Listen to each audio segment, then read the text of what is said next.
La communication, ce n'est pas simplement un échange de mots, c'est un art dont dépendent nos relations, notre carrière, nos succès et même notre perception de nous-mêmes dans ce monde. Il y a quelques années, j'ai réalisé que mes compétences en communication laissaient à désirer. J'ai remarqué qu'il m'était difficile d'exprimer mes pensées de manière à ce qu'elles soient correctement comprises.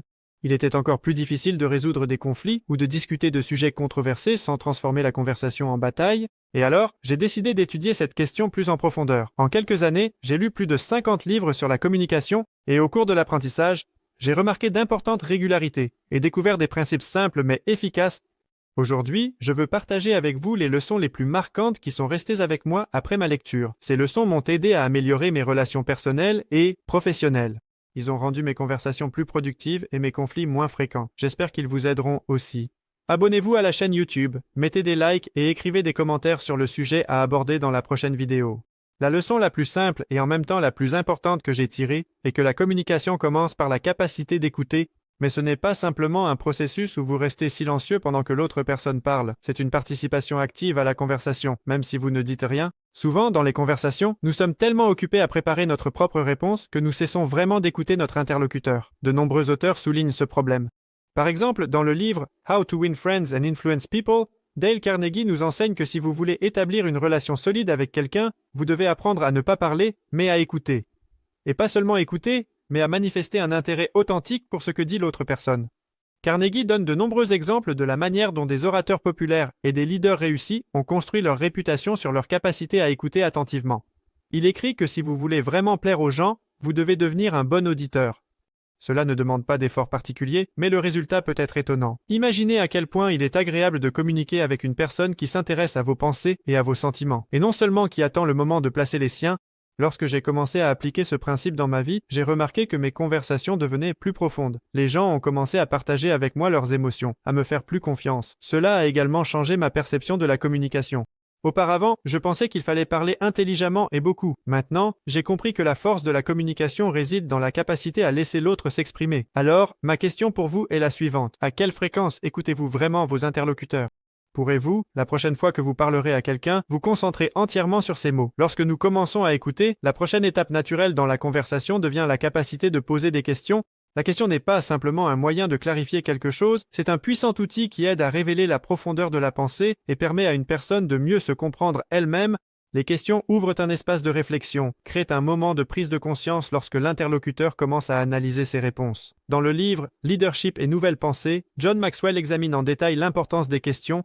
Il explique que les leaders réussis posent toujours plus de questions qu'ils ne donnent de réponses. Cette approche leur permet non seulement de mieux comprendre les gens, mais aussi de les inciter à réfléchir. En effet, si vous posez des questions, vous montrez que l'opinion de votre interlocuteur est précieuse pour vous.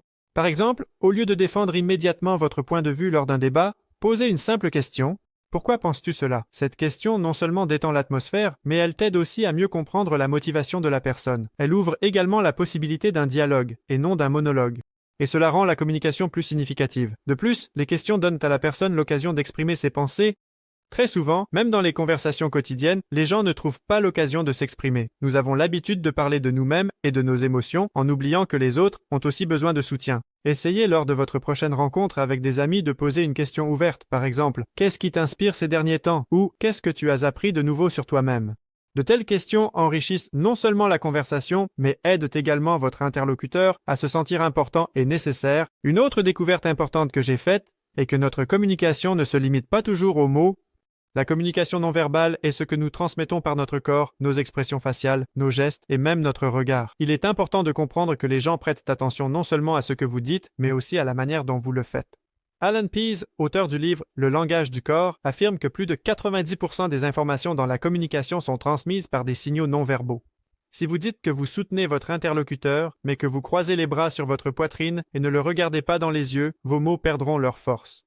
L'interlocuteur se sentira mal à l'aise et peut-être ne croira même pas à vos paroles. Un des exemples les plus frappants de l'influence de la communication non verbale se trouve dans les livres sur les négociations. Dans les négociations, il est important non seulement de quels arguments vous faites état, mais aussi de la manière dont vous les présentez.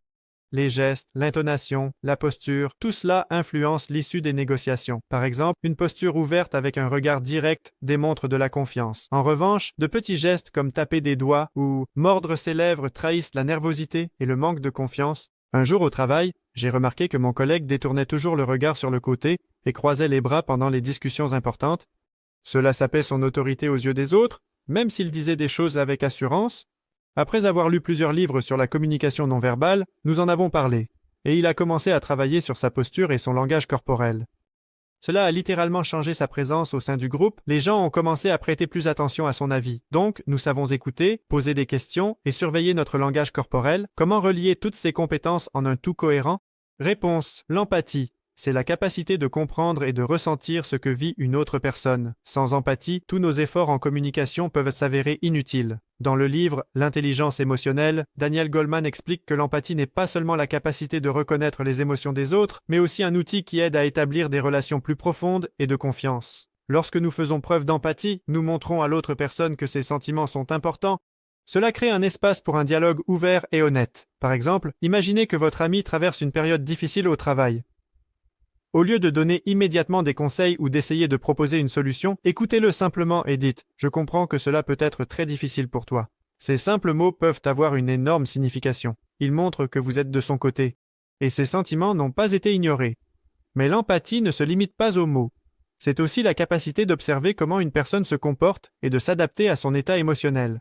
Si votre interlocuteur est nerveux, ne tentez pas immédiatement de le rassurer ou de critiquer ses émotions.